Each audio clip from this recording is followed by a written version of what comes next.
You are listening to episode number 51 with Cheryl Blossom.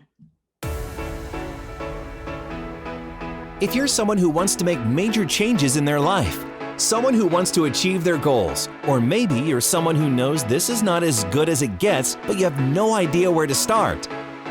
On the Reinvent You podcast, we explore different types of people, their successes and failures, and how they reinvented themselves to create the life they love. It's our hope that from hearing their stories that you too may have more insight into what it takes to build the life that you envision for yourself.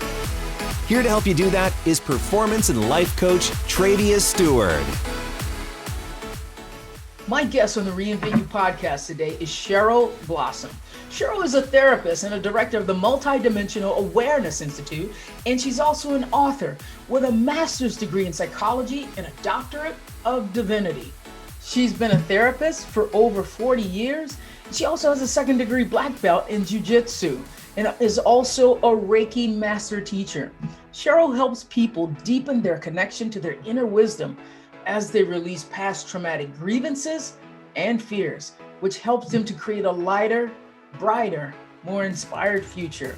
I need some of that. On today's show, Cheryl and I discuss how to be stress-free during challenging times, like right in the moment. Cheryl has a technique for that. Also, the secret to eliminating worry. So many of us do that on a regular basis. And then we round it up with a 5-step formula to turn your anxiety into peace. Join us on the episode right now. Awesome. Cheryl, thank you for joining us on the Reinvent You podcast today. I'm so excited to learn from you because I know the things that you're going to share with us will help me too, because I've had some challenging things. So welcome to the show, Cheryl. Well, thank you. Thank you for having me be here. I'm so excited. This is my passion, my life passion. I love that. I love that. So, I'm already curious. How do you know that it's your life passion? A lot of people have that idea. Oh, I got to find my purpose. What is my passion? How were you able to find that? Well, I think I've been a therapist since I was a little kid. Okay. I grew up in a kind of a challenging family, and I was the one that everybody came to get grounded and sorted out. And I could see things from a bigger perspective, I think, than where everybody was operating from.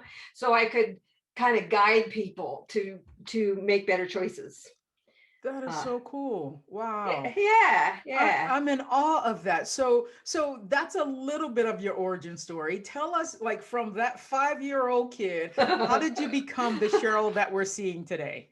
Well, Cheryl did go through some metamorphosis. I was in a car wreck when I was in my 20s and broke my neck.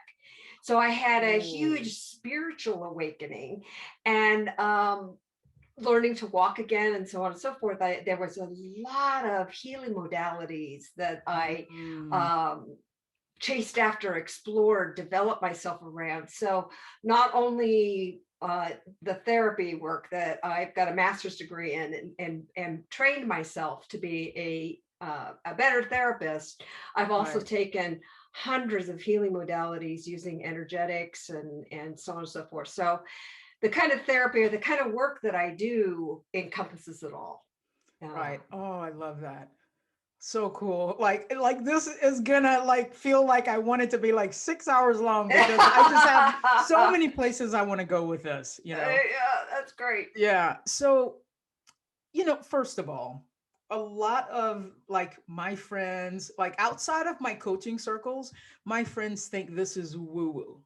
Mm-hmm. Right. They're like, how does that even work, with the Reiki, with, just all of the healing modalities, because so many people believe in go to the doctor, here's a pill, here's, physical therapy, those types of things.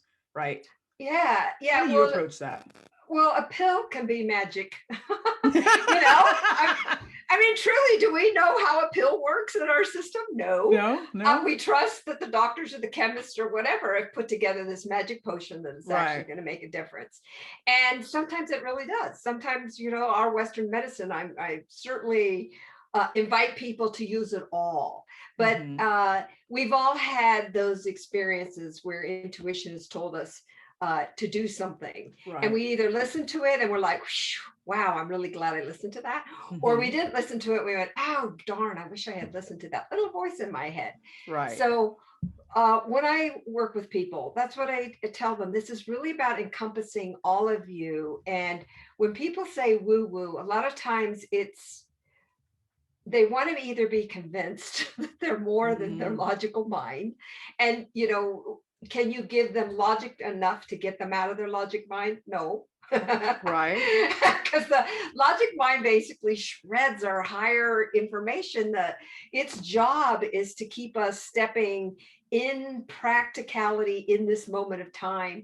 Do this, do this, do this, do this. Now, the right side of our brain, or the part of us that holds the whole big picture, knows when you see a sunset, you're like, wow, you're transcended out of your logical mind. And so a lot of the healing work I do is transcending out of the healing mind, and you don't necessarily understand it. Like all of a sudden you notice things are different, they're better, you're transformed, and wow, how did that happen? Wow. And how do you teach? How do you work with people in order to do that? Like, I know, like I've done some work myself, like, it's like your right side of the brain, your left, turn off your verbal brain so you can connect with you. So people are like, I don't want people to go like, oh my goodness, I don't know what they're talking about on this episode, but it's way beyond me. How do you make this make sense? Like starting with the intuition, how do you work with clients and teach them how to listen to their intuition, how to experience a sunset without getting in their heads? Yeah, breath is where one of the places I start. It's Okay. like allowing people to breathe out twice as long as they breathe in. That tends to stop the mind, because there's a tendency when we're lit up about our flight or our fight or our freeze mechanism, that we hold our breath. It's just a natural physiological aspect. So Yeah. And most of us breathe really high up in our chest, and it creates anxiety. So I have people breathe out twice as long as they breathe in, and it doesn't matter the number. It could be you breathe in for 3, you breathe out for 6. And, just a couple minutes of that, and all of a sudden people are like, whoa, I feel completely different in my system. So when somebody comes in to see me and they're lit up, they're upset. Usually I see, you see people in their highest anxiety upset is, they're all lit up. So we can't talk about woo-woo stuff. If they're in this place, you got to get them, centered, grounded. Absolutely. So that's one of the first things I do. If it's really bad, that they've got a few minutes to kind of calm down, then I have them drop roots out of the bottom of their feet and stretch those roots down into the earth. Just imagining dropping roots out of the bottom of your feet. It helps to bring the energy out of the head and the mind that is trying to figure it out and trying to protect us and trying to, it's our protective personality that's on overload, trying to save us from feeling the upset. So once we get people with their roots going out of their feet and they're breathing out more than they're breathing in, then they can calm down and we can kind of work on whatever the issue is. Another technique which is really useful is what I call the 3x3. And this is for people to take home and do, not necessarily when they're in front of me, but for them to be able to use it when they're particularly upset. They've had an argument or something didn't go the way they wanted to. They feel, let down or disappointed. Right. This 3x3 technique is very simple. It is, you notice 3 things in your physical universe and you say it to yourself. Okay, I see the light, I see the blinds, I see my desk. Great.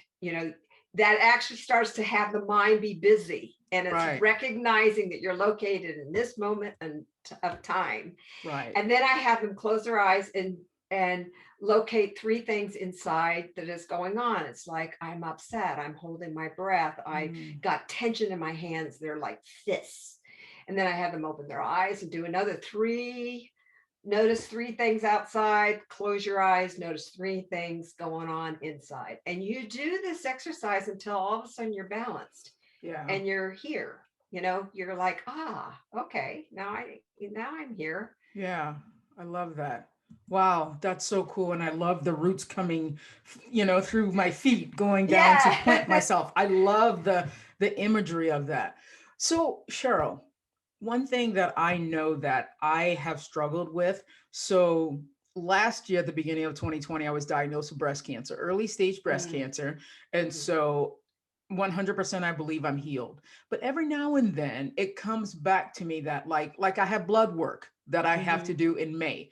And so whenever I think of that or I see the appointment on the calendar, there is a high sense of worry. I'm aware of it. I would love to know how to get rid of that, the worry. Yeah, that's excellent. So first off, congratulations for recognizing, I've been, hooked. Yeah, yeah, I'm hooked. Oh no, and yeah. I know better, and I should stop my mind from doing this. And the more we say that, the more our mind, Hmm. ruminates on it. Yep. So absolutely. So one of the techniques that I have people do is locate that worry in your body. Mm. So, I don't know if you want to take the minute to now do this. Yeah, let's do it. Let's do it. Okay, so close your eyes and then just kind of settle into your physical body. And when you think of this worry, or you sense this worry, or you hear your mind going off on some of its little threads of what lights up the worry, where do you feel that in your body?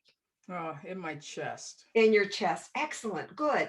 So in your chest, where do you feel it exactly, and what does it look like? Like, is it a circle? Is it a fog? Is it dense? Is it It's a thick? dense rectangle, It's a dense rectangle. like Excellent. like a Now, is cinder block.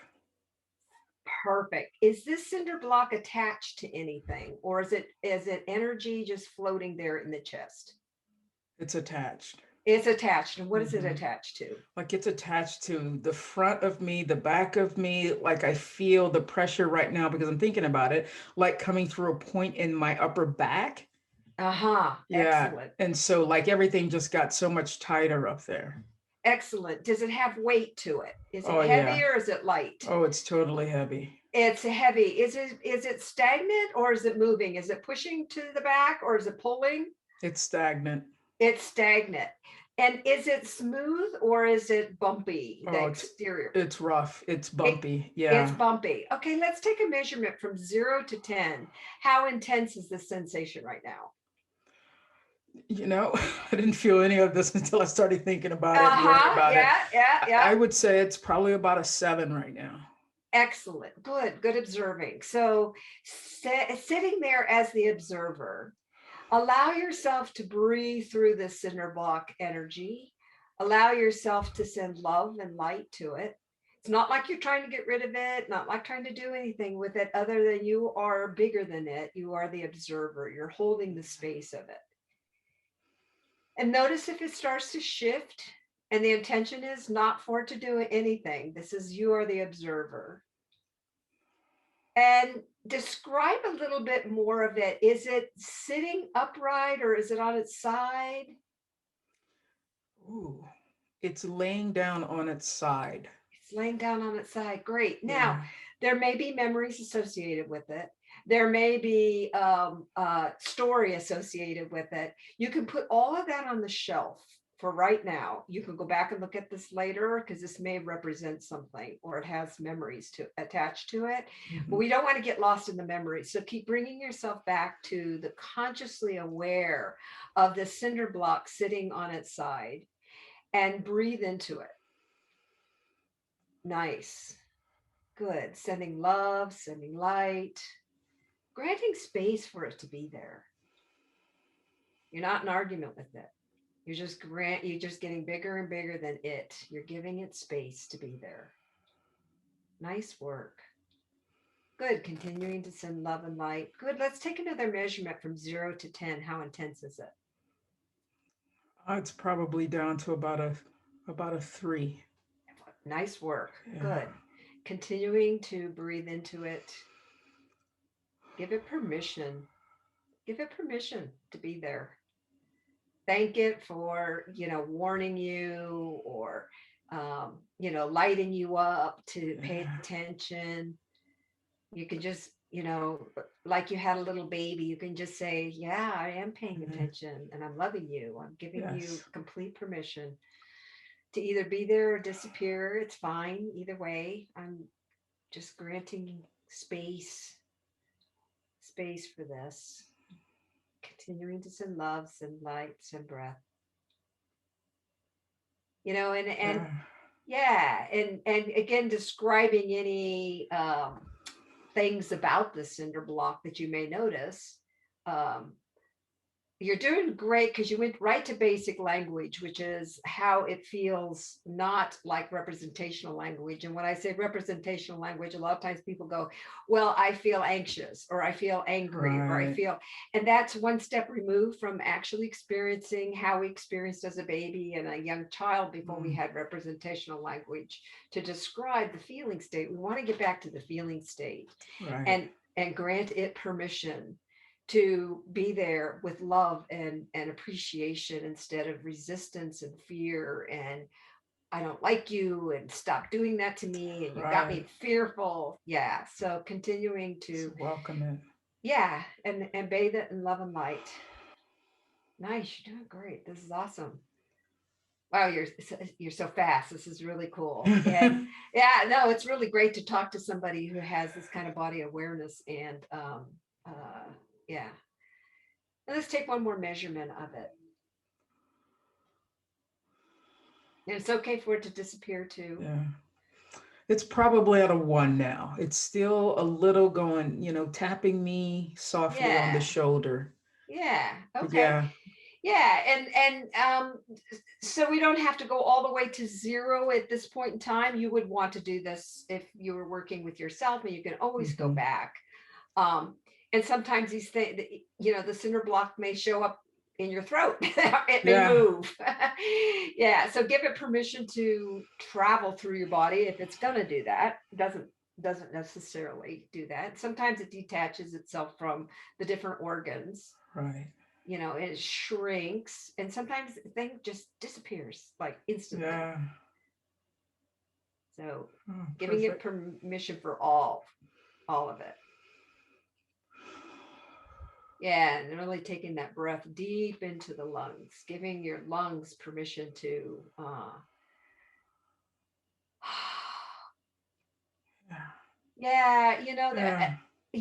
of the things that I'm just seeing here is there might be a level, a depth of grief to give yourself permission to experience, and you certainly don't have to do this now, but in working with this, it feels like that cinder block might have been a break from feeling the depth of the grief. Because our breaths are all about nurturement. It's about our feminine power, our sense of really how nurtured have we been, how nurturing, really wanting to be free to really love yourself. Absolutely. Yeah, nice. Oh, yeah. Yeah. Thank you, Cheryl. Yeah, you're welcome. Yeah. I just, in looking at you, your energy is just like, it's a little different. Yeah. Nice. And thank you. Yeah. And so now I'm going, oh crap, I'm not on top of my game now. And because Cheryl has gotten me relaxed here. So when you're working with someone through this, Cheryl, is it a challenge? Is it an outcome to what is the end result? Is it that accept it, allow it to be, or should we cure it? Well, curing is an interesting thing. Curing is a Western model of I'm gonna, fix this sucker. Instead of being in partnership with it, like it's clearly showing up as a communication to us, where we can use it to expand who we are. It's like when I broke my neck, it's like I went through a lot of resisting, as you can only imagine. Like, damn it, I can't walk, and and I looked like a hard-boiled egg. I had this massive neck brace, and they'd shaved my head because they did surgery, and so I looked like this hard-boiled egg in an egg cup. So it wasn't like I've always been peace, love, just hold it all and transcend it, accept it. No, I had to go through a fair amount of noticing what resisting feels like, and noticing that it just caused me more and more tightness in everything that I was doing, and a lot more fear. A lot more fear gets lit up when we're tight. Right. The more we can actually relax and release and let go, the more we can call on our higher self to give us strength. Oh, I love that. What would you recommend for someone like, I work with clients who are like having problems with a coworker at work. They go into the office and there's a supervisor who is like, saying things, making them like challenging them, those types of things. And in that moment, they're overcome with it. What could you do right in the moment when you are in a situation with someone else? Yeah. Well, the close the door energetics is a really good one, which is seeing them behind a glass screen. Okay. It's like, it's not like you want to shut them out completely, that it's like, stay away from me, don't get to me. Yeah. Because they're just going to get louder, more than likely, because they're upset. They've got something that they're either got a dominating personality or a bullying personality, or they want something from you that they're not getting, or they want something from you that they're not getting at home. Okay. And you happen to be the one that's going to get it between the eyes. So if somebody's coming at you with that kind of intensity, if you can imagine, and COVID's perfect for this, because we see these screens everywhere, these plexiglass screens everywhere, to keep out the virus.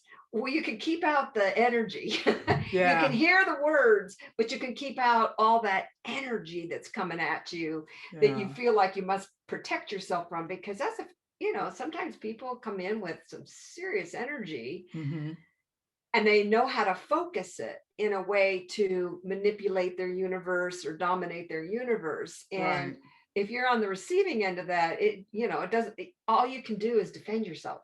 That's the first thing that comes up, is I gotta defend myself, or I gotta protect myself here. And then you can't even hear what their complaint is. You can't even be with them about even wanting to give them the results that they're after, because you're so like, get out of my space, or don't do that to me, or it gets muddled, it gets messy, and it becomes a real challenge.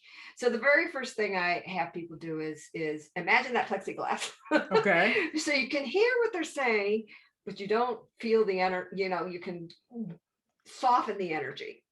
So that's one thing. And then, I don't know if you've heard of Ho'oponopono healing technique, which is an old Hawaiian technique. Okay. Very simple.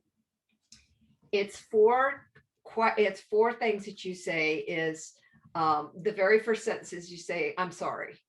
Now, this may seem counterproductive, because they should be sorry. Right. You should be sorry. They should be sorry. Yeah. But you could be sorry that you're in that situation. You could be sorry for yourself having a boss like this. Right. You could be sorry for them that they're being like this, because they're clearly not grounded, and they're clearly not getting what they want in life, because they're never going to feel like people really want to give them what they want if they feel like they have to bully or dominate the universe. Right. Okay. They don't feel people it's friendly. It's not a friendly universe to them. They're like, manhandling the universe. Right. You can be thankful you're not them. But the first thing that you say is, I'm sorry, to yourself. You don't say it to them.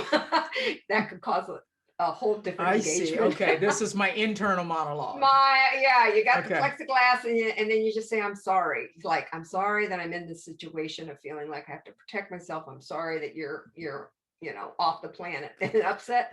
I'm sorry this is how you manage people or your universe. And then the next step is, please forgive me. And part of that forgiveness is always for ourselves. It's never for the other person. And forgiveness is a place where you love yourself, you nurture yourself. It's like, forgive me for, being in a world where this goes on. Forgive humanity. It could go deeper than me as a person, but forgive humanity for operating with each other this way and not being loving. Forgive the universe. But it's very simple. It's like, I'm sorry, please forgive me. And then you say thank you. Because it's like, that's an acknowledgement that, yes, absolutely, all that happened. Right. So you want to say, yeah, thank you. And then you say, I love you. And that way, if you start with I love you, some people can go straight to I love you. But boy, if you're defending yourself and you're upset and feeling like you're dominating or having to protect yourself, I love you is not the first thing that comes up, because the heart wants to just go backwards and protect. Okay. The heart does not want to be out there and get pummeled. I mean, it just doesn't. Right. Our chest doesn't want to stay open. We don't want to breathe deep. Mm-hmm. Yeah. It's the physiologically we're an animal. We're ready to fight. Right. Or we're ready to run away, or we're completely frozen in the moment because it's so upsetting. Right.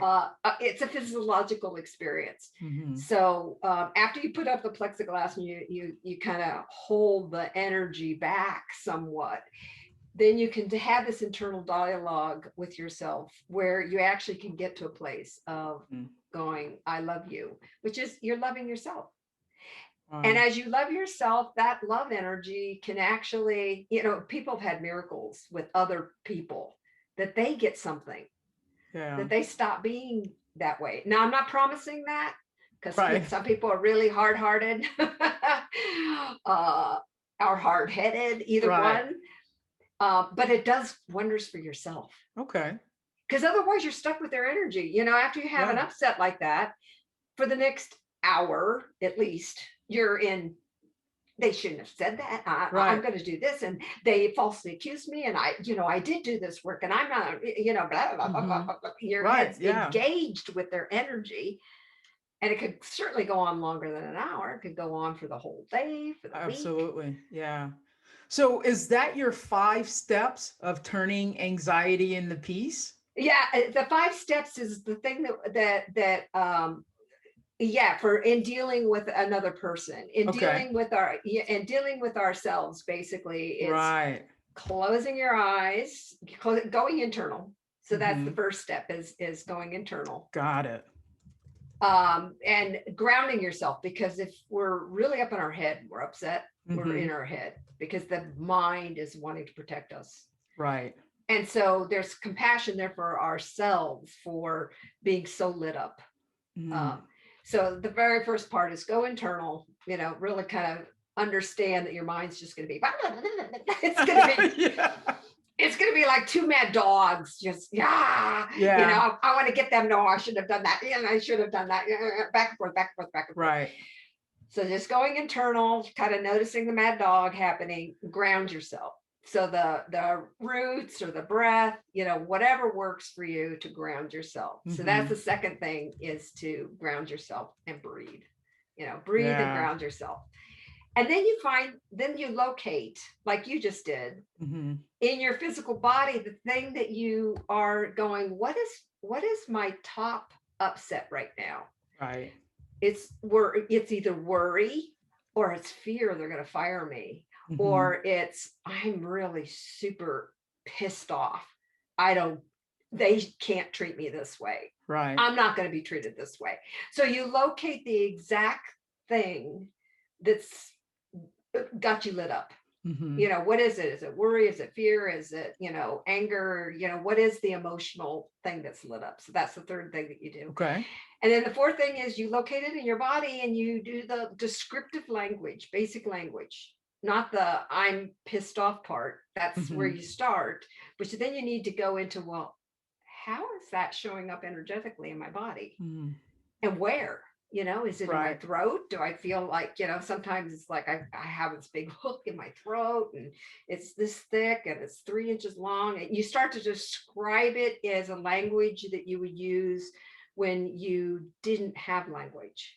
You know, when we as human beings did not have language, we felt it and we described it to ourselves in that feeling state. And if we can go back to that basic language, not the representational language, because then we're 2 steps away from, and then we make up a whole story about it, and the story doesn't give us relief. Right. In fact, the story can give us more upset. Okay. So yes. So the 5th thing is in the measurement. Because as you measure it, you start to recognize, oh, it's energy. And then as you get good, and you're really super good, as you get good with this and your ability to be upset and do it, you can take that energy down to 0. And then also you've got peace, and you've got much more of yourself available to respond. Absolutely. Like an appropriate response. Instead of reactive response, which is going to be much more, you're just going to love yourself more. Yeah. Thank you so much, Cheryl, for sharing that. I love that. These are such great techniques that, I know that my listeners can put it into practice like in any situation. I love that. So I did notice on your media sheet where one of your tagline is aligning you for the divine, aligning you for the divine you to shine through. Yeah. I love that. And so if you had to layman term that, like, what does that mean for the average person, who's listening to this? Like, what does that mean? Is that woo-woo? I'm not into woo-woo. What does that mean? Well, it means that we're much more than what we give ourselves permission to use. We're much bigger than the logical mind. Yeah. And even though we trust the logical mind to maneuver us through the universe, I work with vets. I work with some of the most logical, it's got to be reality based. Yeah. Because, it's a death or life situation, man. They don't want to be woo-wooing it, Yeah. However, when I start to work with them, because I work with them around PTSD, when I start to work with them, they recognize that there's been intuition that has saved them, got them out of bad situations where they just had a feeling state of like, oh, we should move this way. And, they miss stepping on a bomb or something. But it also is a place where when I stretch them beyond their logical mind, they start to get relief.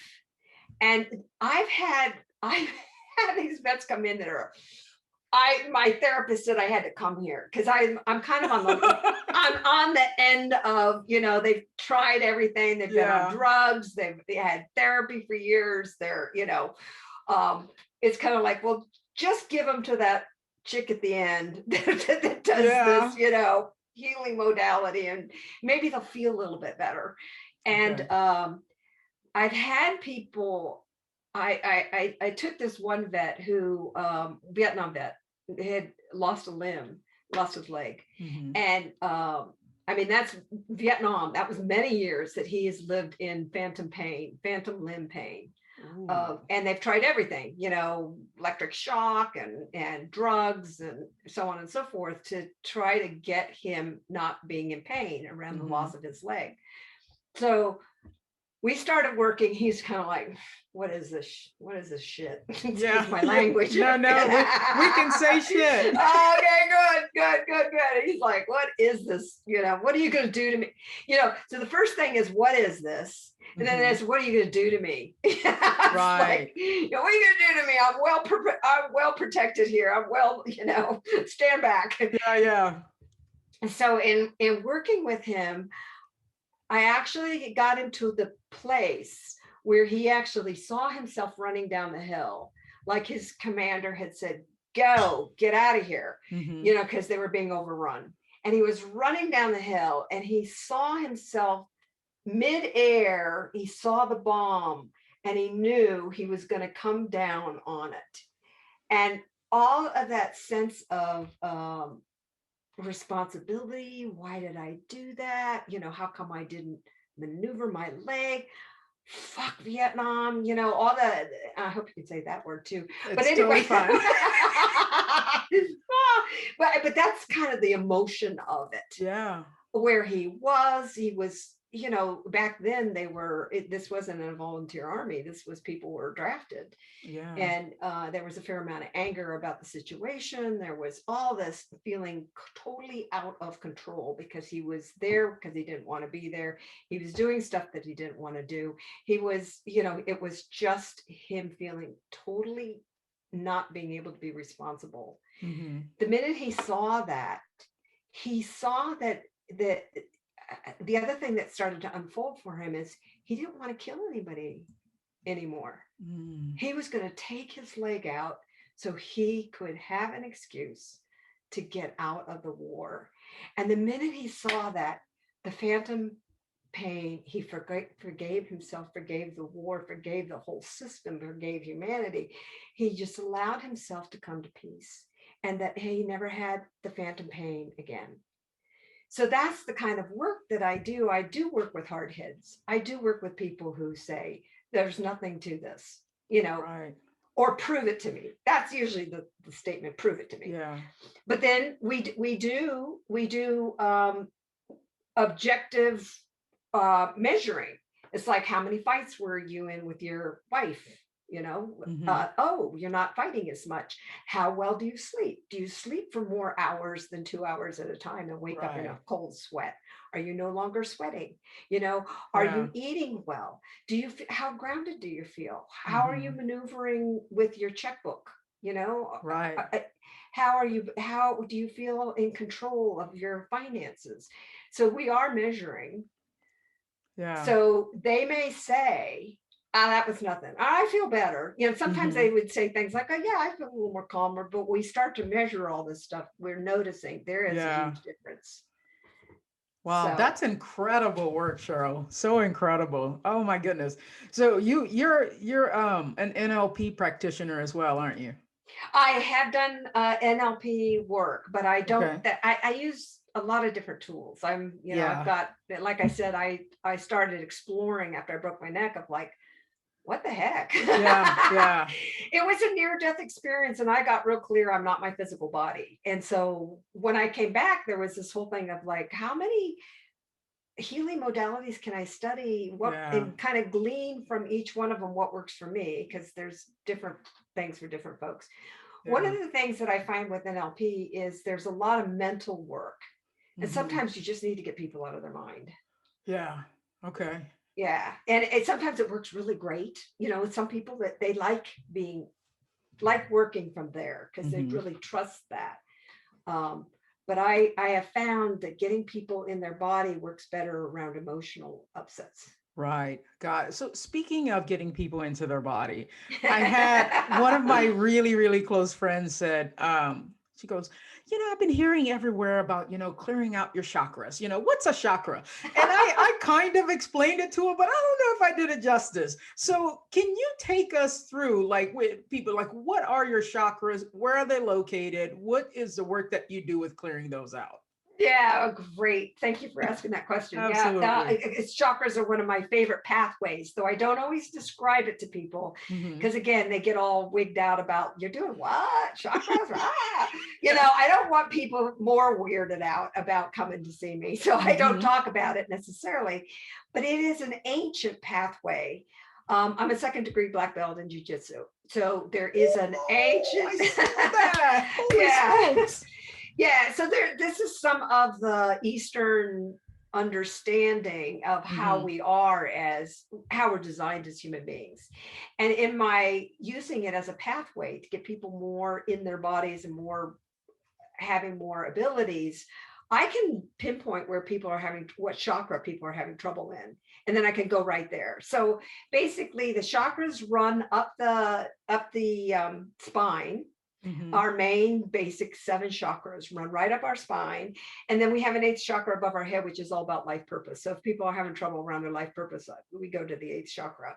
But again, it's like acupuncture and so on and so forth. They discovered, you know, first we poo-pooed, you know, there's nothing to acupuncture, there's nothing to meridian points. And now they're discovering, oh yeah, there is. There's a whole world of understanding about how we're designed through acupuncture points or acupressure points. It's a bit like back when they said there's nothing about germs, remember, and medicine was like, there's no such thing as germs. Yeah. And then eventually they started to develop an understanding of, oh, just because we can't see it doesn't mean it doesn't exist. It's the kind of same thing with the chakra system. And it's been around for so long and has so much massive amount of results. So the first chakra is at the base of the spine. It's around our tailbone and our hips. And it's all about how secure we are. It's our foundation. If we're running a lot of fear, it's first chakra stuff. So if somebody comes in, they've got a lot of anxiety and they're trying to get up in their head, they're trying to get away from the first chakra, or they've got tailbone problems, like they've broken their tailbone, or they've got hip problems, I immediately go to the first chakra, because it's about get people safe, get people feeling safe. Right. You don't want to do any work if you're not feeling safe. In fact, everything shows up as a threat. So, you only have one mode when things aren't safe, is everything's a threat. So we've got to get people down into their hips and grounded. So another way of grounding is not only roots out of the bottom of the feet, but roots out of your tailbone. If you want to think of a tap root coming out of your tailbones, that's another way that I work with people if they got a lot of fear running, is get that tailbone. Because when we see a scared dog, how the tail's curled underneath, well, we've got a tail also. And when it's curled underneath, it creates a circle of fear. And so if our tailbone's all curled under, we're like, ah, and we don't want to be grounded. We're like, get me out of here. Yeah. And then you move up from there, and that's the second chakra. And the second chakra is all about desire and passion and creativity and who are we and what were we up to? Oh no, are we going to run out of time here? I want to. No, we're good. We're good. I want to be mindful of time. Okay, so the second chakra is all about that passion for life, that desire, our desires. And if people shut down their desires and they start to mainline their life, and nothing makes any sense, and they don't care, and they watch TV all the time, it's second chakra stuff. And second chakra in cultures tend to get shut down by guilt. So it's like, if you've got desire and you lay a lot of energy against that desire, like you shouldn't have that desire, people do it by guilt. Churches for sure. Religion does it for sure. But a whole culture can, have you be guilty because you desired something, Okay, then we move to the third chakra, which is around the belly button. It is basically our power center. And we have like 12 different ways, well, actually more than 12, but 12 main ways that we can use power. We can use it as a victim. We pull everybody into, because, oh, poor me, I've been victimized. But it's a power move. Or we can be the victimizer. It's a power move. Or we can blame, or, there's like 12 main ones. Or we can be an armchair critic, where we criticize everything. We think we have power because we're judging everything, and we're the king or the queen in our head. Right. So if people are having trouble getting in action about their desires, I'll go to the third chakra. Or if they're shotgunning their energy everywhere, they're distracted, or that's a lot in this culture, is people distract themselves. So how can we focus the energy around the third chakra? And one of the ways that people get shut down around actions they've taken is shame. Shame comes in when you've taken an action and, oh, you shouldn't have taken that action. It's all around third chakra, So it's different than guilt. Guilt is second chakra, around your desires and pleasure and creativity. And third chakra is all around shame. You shouldn't have done that. Then the fourth chakra is all about heart. It's where our breaths are located. It's where we breathe in. It's connection. How connected do we feel? To ourselves, to the universe, to peace. So if people are feeling lonely or disconnected, I'll go immediately to the fourth chakra. I do work on the fourth chakra. Also has to do with our shoulders, and our back. Do we curl forward? And again, screen time really causes more and more people curling forward. I'm happy the schools are going to be opening up, because kids need to open up their back. Then we move into the communication channels, which is in the throat area, which is the fifth chakra. But it's not only what we speak, but the the eustachian tubes connect into it too. So it's how we hear, what we listen to or listen for. We construct our whole universe by what do we listen for. If we're always listening for being the brunt of somebody's joke, we'll find ourselves always in that situation. Oh, that's good. Yeah, well, it's good and also. Yeah. But if we start to notice, what do we listen for? Why do we listen for being put down? Do we listen for that we're great? Do we listen for the world is a friendly place? Or do we listen for, we have to protect ourselves? So what we listen for really creates a lot of our universe. We're clear about what we see a lot of times is how it creates our universe, but we're not as clear as what we're listening for also creates our universe. Okay. And then we move into the sixth chakra, which is all about internal sight as well as external sight. So we have this gland in the center of our head. I might be getting too much into this, but it's called the pineal gland. Okay. And it has eye tissue. It's made of the tissue that are to externalize. It's the third eye. So it's our intuition. It's what we see, sense, and feel. It's also what we create visualizing before it happens. Like I want a house, or it could be simple as I want to have oatmeal for breakfast. Yeah. We visualize ourselves going down to the kitchen or going into the kitchen and creating oatmeal for ourselves. And then we see it with our two external eyes and we create that world.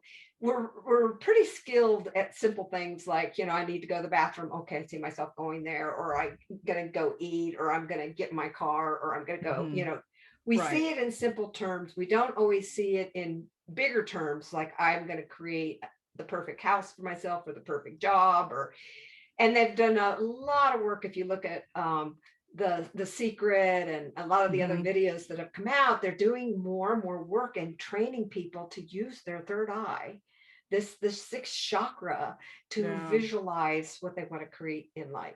And then the seventh chakra is our connection to our life purpose, our eighth chakra, which is above our head, and this third eye area. It is the area that we're either open, like when little babies come, it's a soft patch. Yeah. It gets hard as we get older. And so we get more and more disconnected from our higher self. So part of this is to not physically soften this place, but to know that energy can travel between the two. And what I really like to do is hook people up so that the energy from their eighth chakra, their life purpose, their mission, comes flowing through them. So people are so clear that even if they're brushing their teeth, they're doing their mission. Yeah. It's not separate. Huh. Yeah. It's all. Good night. I'm so intrigued by this. I'm so intrigued. I am. My goodness. I wish we had another full hour. So they certainly could if you wanted to. I know. Yeah. We're going to have to come back and do like part 2 of this. And so excellent. I know that you're offering my listeners a free discovery session, chakra clearing, which I 100% am going to take you up on it because I want to learn more about it. I want you to clear out my chakras. I've never had that done. I love it. And so how can people connect with you and how can they get the free discovery session? Yeah. So how they can do that is they can send me an email. Real simple. Send me an email. Say, hey, I'm interested in a free, chakra clearing. Or just say, hey, I heard you. I'm really curious about chakra clearing and what it could provide for me. So how they do that is they spell Cheryl, CHERYL, at blossomingwisdom.com. So they could just send me an email, Cheryl at blossomingwisdom.com, saying, I would love a chakra clearing, and give me their contact information. And I'll send them my calendar and they can put themselves in and we're off to the races. And it's about 50 minutes, 60 minutes, you want to have enough time, because if I find that somebody has a lot of gunk in a particular chakra, like, they're really super protected around their communication channels, because they couldn't communicate as a kid or whatever. And there's just a lot of stuff about how do I get the words out? Then I want to be able to give people space. So got it. Yeah. Perfect. Perfect. So Cheryl, thank you so much. I've learned a ton on this Yeah. call. Thank you for Awesome. sharing your wisdom, your knowledge with us. And you have dropped such amazing tools that anybody can use in any moment. I love it. So thank you so much for being on the podcast today. Well, thank you for having me. Like I said, this is my passion, and I just love sharing it and turning people on and working with people. And so thank you so much. And I look forward to our personal session. Yes. If you like what you're hearing, and perhaps you're interested in having a complimentary conversation with me, click the link at the bottom of the show notes. Thank you so much for listening. If you even want to know more about what I'm up to, head over to traviastewart.com. And if you like seeing the videos of the podcast, every episode is on my YouTube channel. Take care, guys.